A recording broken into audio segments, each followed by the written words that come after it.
"You're still the dumb one," my dad said. He uttered those words even while I was sending them $1,200 a month for 3 years. So, I froze their accounts, called my lawyer, and initiated their eviction. My name is Lel, and I'm 32. Have a college degree, no fancy diploma hanging on a wall, no alumni sticker on my car, and no wild stories about dorm parties or campus nights. With just a GED, countless late nights of hard work, and a healthy bank account, the very people who used to belittle me suddenly started calling me family again.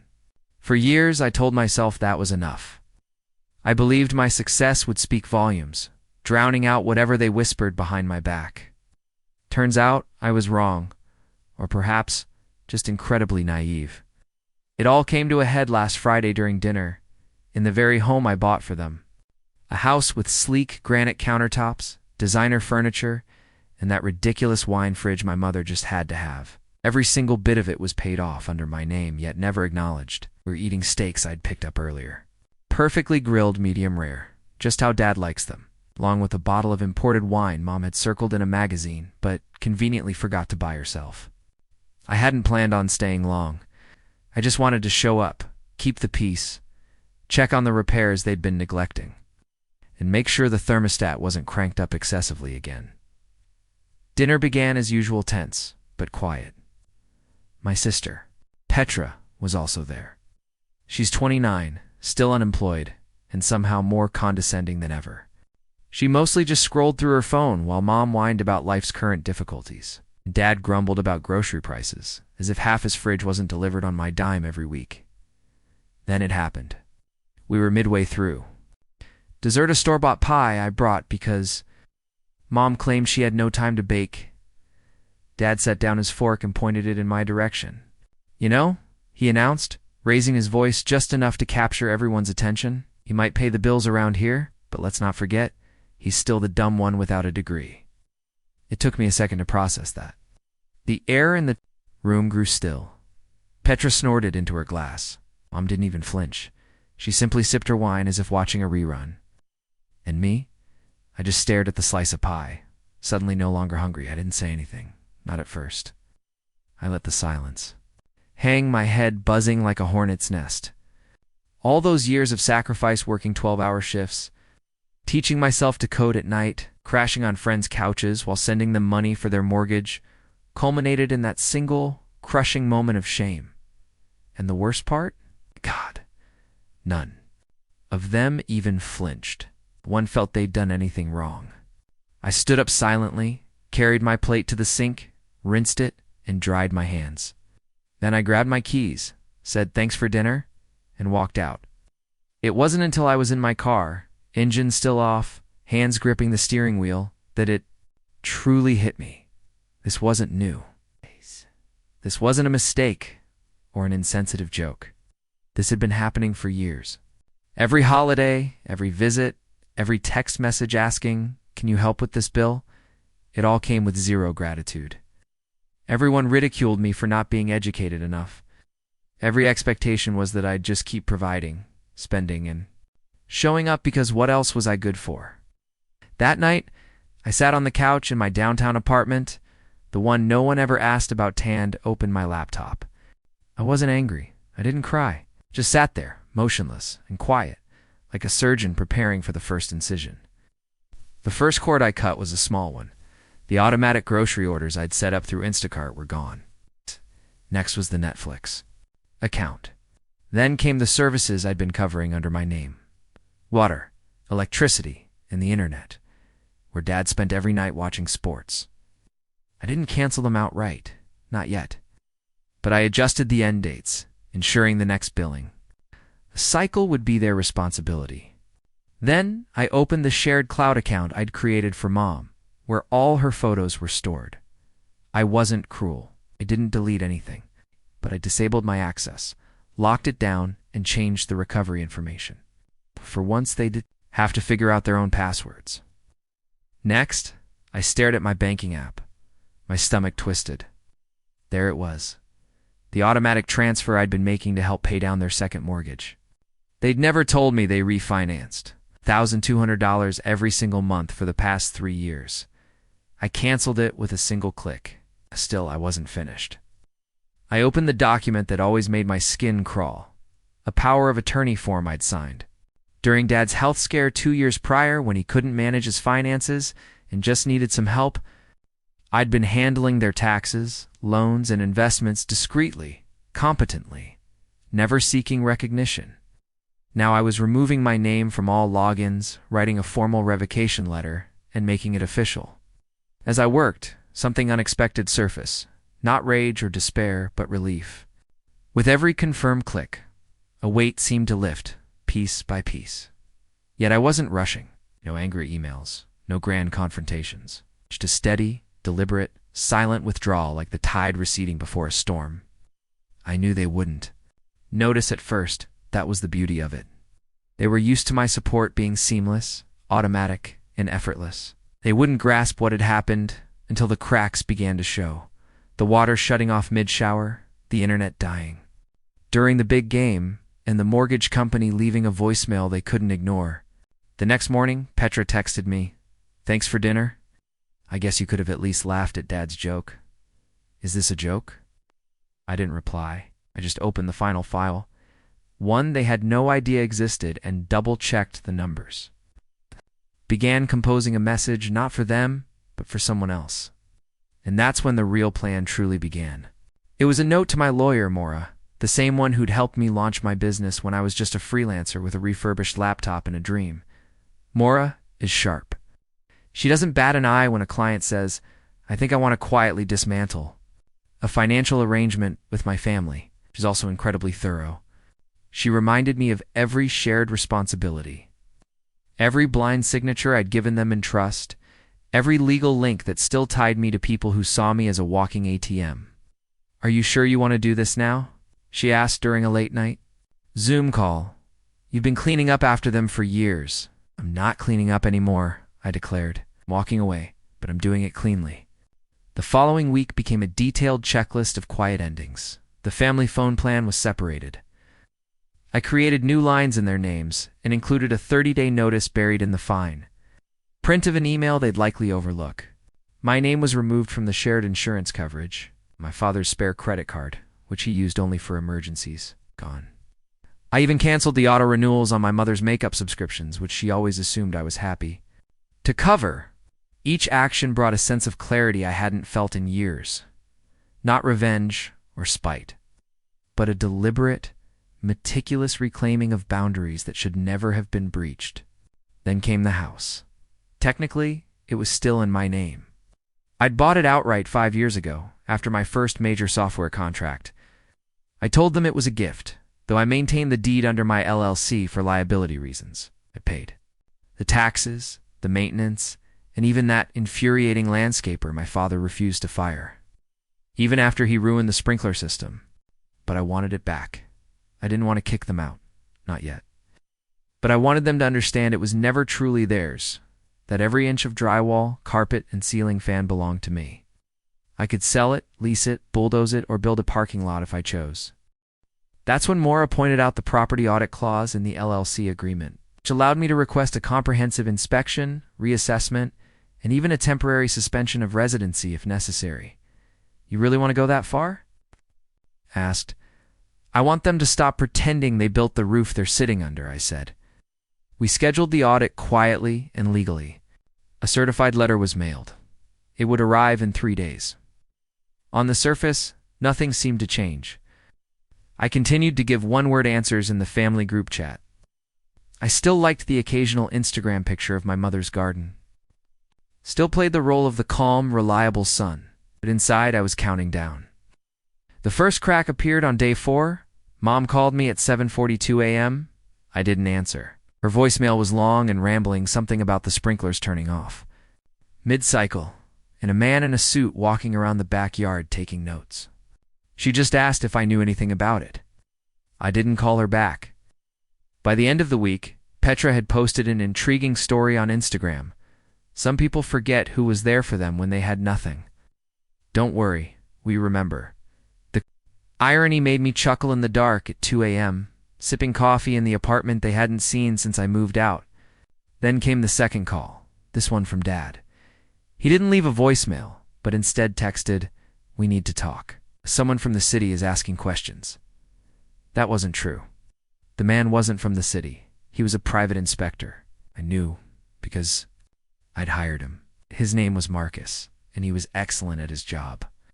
His report arrived the next morning, a 68-page document detailing every code infraction, undocumented remodel, and financial discrepancy involving the property. Apparently, Dad had rented out the guest house to one of his poker buddies for cash. Hadn't told me, hadn't reported it, just pocketed the money and called it a favor on my property. With my name on the liability line, that's when things truly clicked into place. I carefully drafted the next email, a single line sent to Mora. Activate the eviction clause, quietly. But even then I wasn't cruel. I offered them 30 days, more than enough time to organize their affairs, move, downsize, and perhaps realize that calling me the dumb one at the dinner table wasn't worth losing the roof over their heads.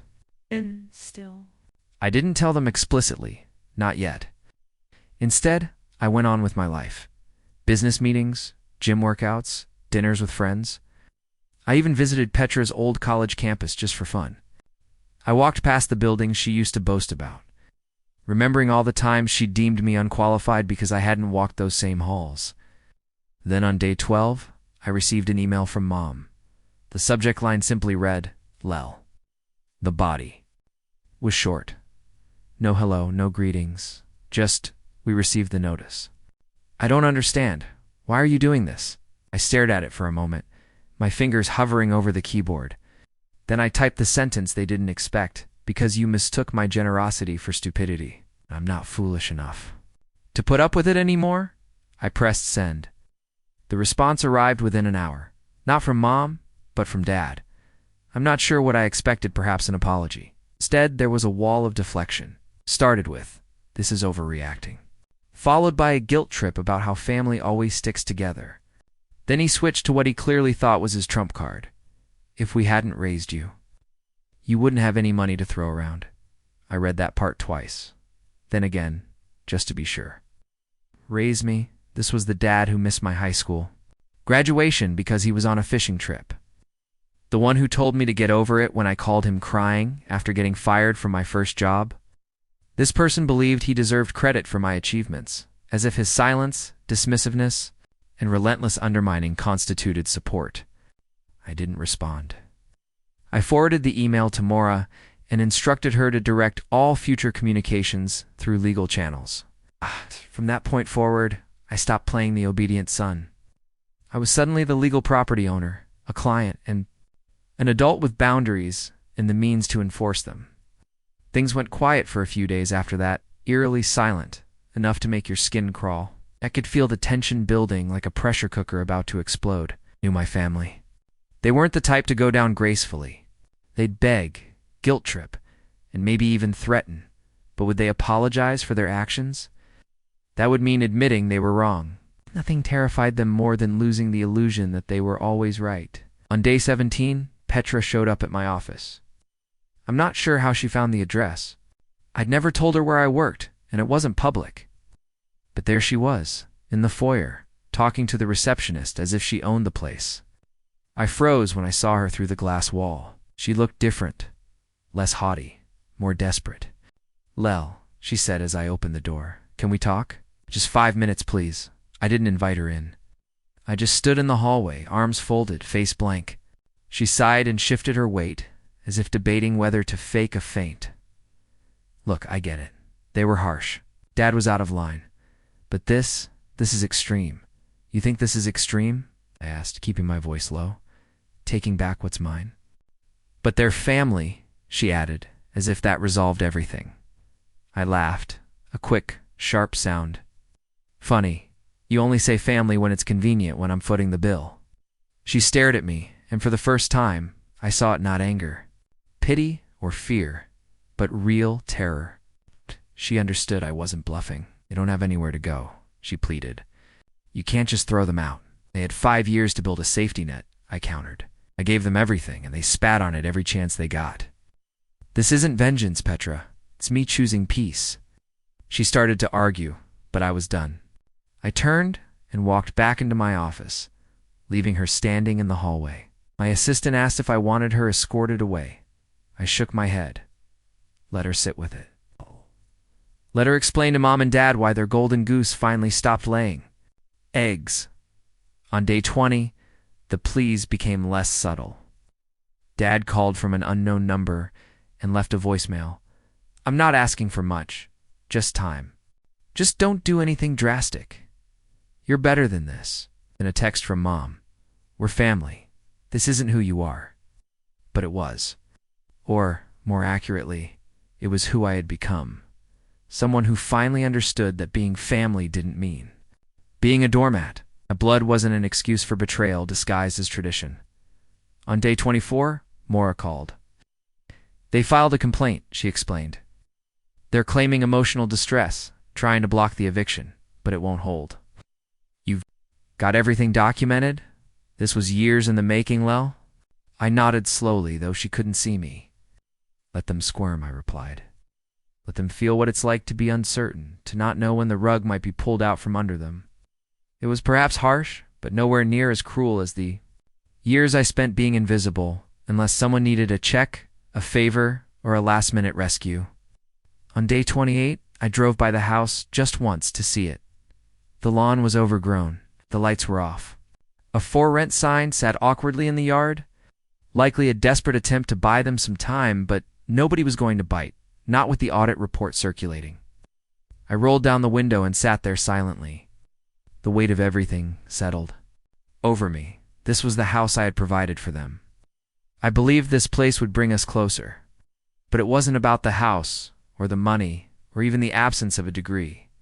It was about respect. They had run out of it. Then, as I was about to drive away, my phone vibrated. Petra had sent a new message. The words felt heavy in my hand. You might want to come home. Something happened. Something bad. I read it again. Home. That word struck me. My lip curled, my jaw tightened. That place had stopped being home the moment they made it clear I'd never be more than a walking ATM with a blank resume. Nevertheless, I couldn't ignore it, not because I cared what Petra had to say, but because if anything went wrong, I wanted to ensure it wasn't blamed on me. I drove in silence, my headlights cutting through the dusk like a knife. My stomach churned during the drive, not from worry or anticipation. Part of me, buried beneath years of obligation and silence, craved a confrontation. I wanted them to try playing the victims one more time, so I could finally, completely, and publicly sever the ties. When I pulled up to the house, I immediately sensed something was wrong.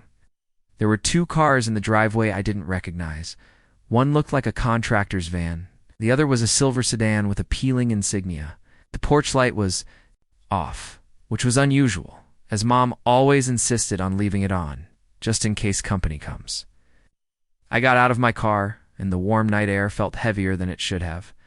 As I approached, I saw Petra on the front steps, arms wrapped around her knees, looking small in a way that defied her usual smug confidence. She stood when she saw me, pushing her hair away from her face, and whispered, "You're not going to believe it." "I'll be the judge of that," I stated bluntly. "Where are Mom and Dad?" She paused, inside, talking to the guy from the bank. I blinked. The bank. She nodded, her eyes wide.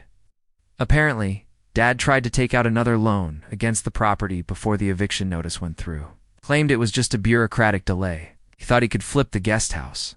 For a quick profit, a chill ran down my spine. But he doesn't own the house. I do. His name isn't on the deed. Exactly, she inhaled sharply. The bank caught it before the payments cleared, but now there's a fraud alert on the property. They're sending someone to assess the next steps. Oh, he might have just committed mortgage fraud, Lel. I didn't speak. I couldn't really. My mind was already 10 steps ahead. Liabilities, paperwork, lawsuits, damage control. Where is he now? I asked. Inside, she said, her voice barely above a whisper. I stepped past her, opening the door without knocking. Inside, it looked as if a bomb had gone off, not physically, but emotionally. Papers were strewn across the dining table. Cabinets were left open, and half-filled cups sat on the counters. Dad stood in the middle of it all, red-faced and gesticulating wildly, arguing with a man in a navy blazer holding a folder and a clipboard. "You don't get it," Dad snapped. "This whole thing's just a misunderstanding. My son owns the place. It's all family. There was no fraud." The man didn't flinch. "Sir, you filed legal documentation claiming ownership of a property that, according to county records, is wholly owned by Lel Ellis and is described as a business entity. You provided falsified documentation. I didn't falsify anything." Snapped back. "I just made some copies, adjusted some dates." "That's not the same." I cleared my throat, loudly enough to make both of them pause. Dad turned, his face drained of color. "Lel," he mumbled, his voice dropping like a stone. "Good. You can explain. Tell him it's fine. We're family." Stared at him, at the father who'd raised me with backhanded compliments and constant reminders that I was never smart enough to succeed. The man who had just risked jail time by using my name to perpetuate his fantasy life, funded by my generosity. "No," I said quietly.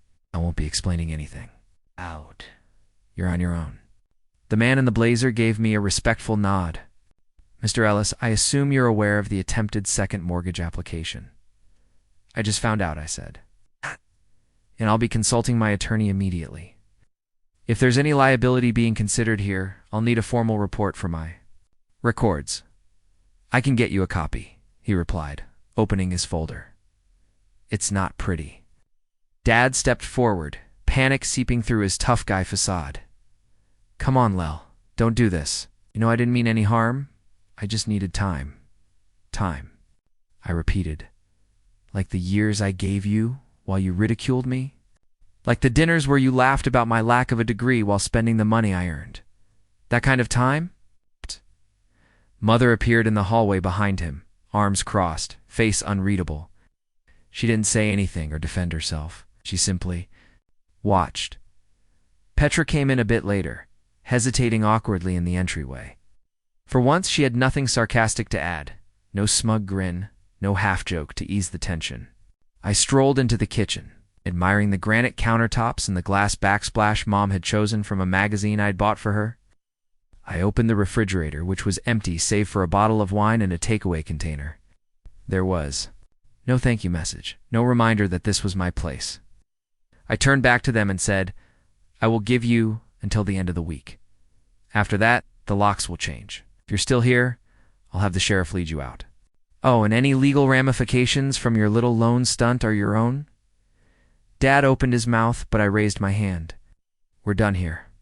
I walked out before they could say anything else, closed the door behind me, and got into my car. I sat for a minute, watching the front lights flick on. Perhaps Mom had finally moved. Maybe Petra had flipped a switch on her way out. Then my phone vibrated again. This time there was a voicemail not from Petra or Mom, but from someone I hadn't heard from in years. And as I listened to it, I knew the family drama wasn't over yet. It was my Uncle Virgil. I hadn't spoken to him in nearly 10 years, not since the last family reunion, when he caught me behind the grill with a paper plate in hand and murmured, "You're not like the rest of them. You know that, right?" He was Dad's older brother and the family's black sheep long before I became one, a mechanic who never went to college, divorced twice, and lived in a camper by the lake. But somehow, he'd always made more sense to me than anyone else with our surname. His message was quiet, direct, and straightforward. "Hey, Lel, I heard what's going on from Petra, and I know they've done you wrong. I warned you years ago that they only love what you give them, not who you are. If you need help with the mess, or if you just want to kick back on a dock with a beer and say nothing, you've got a spot here. They don't get to define you anymore. Let them drown in what they created." I stared at the screen for a long time after the message ended. It wasn't just the words. It was the simplicity, the lack of guilt, and the serene acceptance. I had no idea how much I needed that until I heard it from someone who wasn't asking for anything. The final week felt like a storm surge. Dad tried everything. Emails, phone calls, even stopping by my place with a cooler full of steaks and a sheepish grin, as if we could somehow cook away the tension. I didn't answer the door. I didn't respond. I sent every communication directly. To Maura, Mom's tone also changed. Her texts progressed from confusion to guilt, then desperation. You're scaring us. This isn't like you. We're losing everything. But the irony was, it had always been mine. They were only just now realizing it. By Friday afternoon, the movers I hired theirs had arrived at the house. I made sure they were professional, careful, and considerate. I didn't want their belongings harmed. I simply wanted them gone.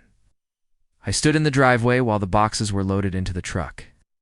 Dad sat silently on the porch, arms resting on his knees, as if he'd just realized. The game was over, and he'd been betting with chips he never owned. Mom was inside arguing with the lead mover about what constituted essentials. Petra didn't show up. She'd stopped responding entirely after trying to borrow $5,000 just until I figured things out. By 3 p.m., the house was completely vacant. The locks were changed. Title was being transferred to a rental firm I trusted. I'd already interviewed 3 potential tenants. One was a single mother with a daughter who wanted to grow tomatoes. In the backyard, I agreed immediately. As the movers drove away, Dad finally stood and approached me. "Lel," he mumbled, his voice cracking for the first time in what felt like forever. "Can I just ask you one thing?" I didn't respond, just looked at him, paused. "Why'd you wait so long to cut us off?" I let the silence hang, and I said, "Because I believed you might change. I hoped that if I gave enough, you'd see me as a son, not a resource, but the dumb one, just me." He looked away. "You were wrong," he stated softly. "I know," I said, "but not anymore." I got into my car and drove away without looking back.